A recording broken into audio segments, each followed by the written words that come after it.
Hey everybody, my name is Marcus, and in this video I'll show a simple way how we can make bold text in Slack. So let's start.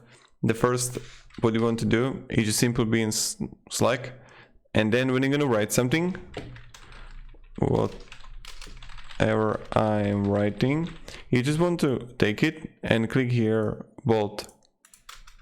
And this is how you can simply make a bold text. So yeah. Thank you very much everybody for watching. If you have any questions, guys, ask me down in the comments. I'll be really happy to help you.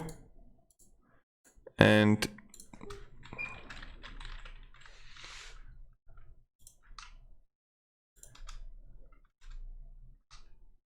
have a great day and goodbye.